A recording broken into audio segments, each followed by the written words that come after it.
ایک دفعہ کا ذکر ہے، موسیٰ علیہ السلام کسی جگہ پہ بیٹھے ہوئے تھے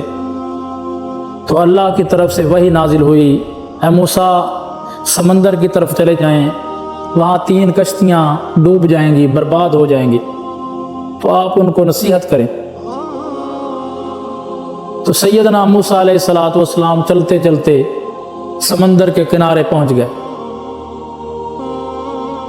تو آپ نے دیکھا وہاں کوئی کشتی نہیں ہے، وہاں کچھ نہیں ہے،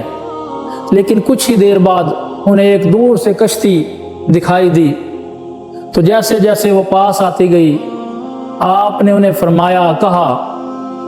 کہ اللہ کا ذکر کرو تو اپنے گناہوں کی معافی مانگو، اللہ کا حکم آنے والا ہے۔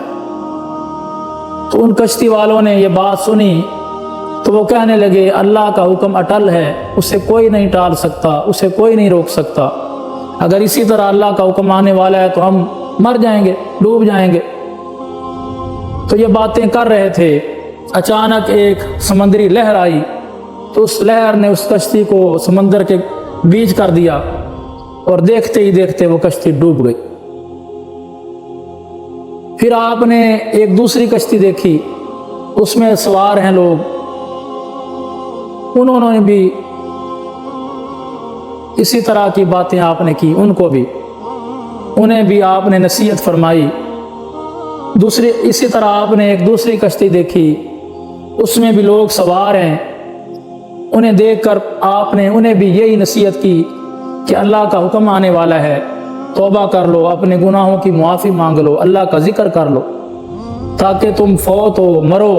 تو اللہ کے ذکر میں تمہاری جان جائے۔ تو وہ باتیں کرنے لگے اور کہنے لگے کہ اللہ کا حکم اٹل ہے اور اللہ کا فیصلہ رک نہیں سکتا۔ تو وہ بھی باتوں میں مشغول ہو گئے، انہوں نے بھی اللہ کا نام نہ لیا، توبہ و استغفار نہ کی، تو وہ کشتی بھی سمندر کے کنارے تک نہ پہنچی، ساحل تک نہ پہنچی، وہ بھی غرق ہو گئی، ڈوب گئی۔ تو سیدنا موسیٰ علیہ السلام یہ دونوں کشتیوں کو ڈوبتے ہوئے دیکھ رہے ہیں اور ان کے الفاظ، ان کے کلمات جو لوگوں نے کہے اپنے ذہن میں لا رہے ہیں اور سوچ رہے ہیں کہ انہوں نے توبہ نہ کی، انہوں نے اپنے گناہوں کی معافی نہ مانگی۔ پھر آپ دیکھتے ہیں ایک تیسری کشتی آ رہی ہے، اس کشتی والوں کو بھی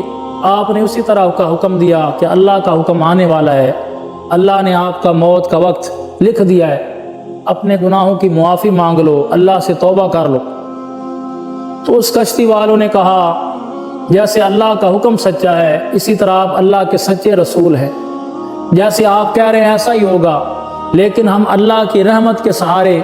سمندر سے یہاں تک پہنچ آئے ہیں، تو اللہ کے فضل سے، اللہ کی رحمت سے ہم کنارے تک بھی پہنچائیں گے، ہمیں اللہ پہ بھروسہ ہے، ہم اللہ سے استغفار کرتے ہیں، اللہ سے معافی مانگتے ہیں۔ تو انہوں نے اللہ کا ذکر شروع کیا، اللہ سے معافی مانگنے لگے اور یہ باتیں کرتے رہے کہ اللہ پہ ہمیں بھروسہ ہے، اللہ پہ ہم نے توکل رکھا ہے اور ہم کشتی میں سوار ہوئے۔ تو وہ کشتی کنارے پہ آ گئی اور وہ کشتی والے بچ گئے۔ تو سیدنا موسیٰ علیہ السلام نے اللہ رب العزت کی بارگاہ میں عرض کی، اے باری تعالیٰ،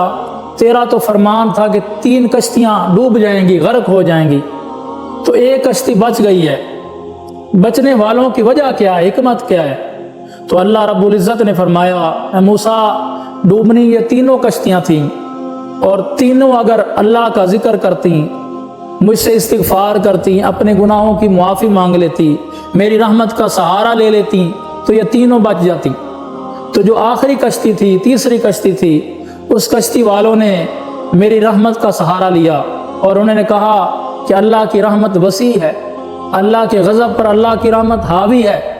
تو اس لیے میں نے اپنی رحمت کے سہارے انہیں بخش کیا، انہیں بچا لیا، سمندر میں غرق نہیں ہوئے۔ اور مسلم شریف کی روایت ہے، سرکار علیہ السلام نے ارشاد فرمایا، اللہ رب العزت نے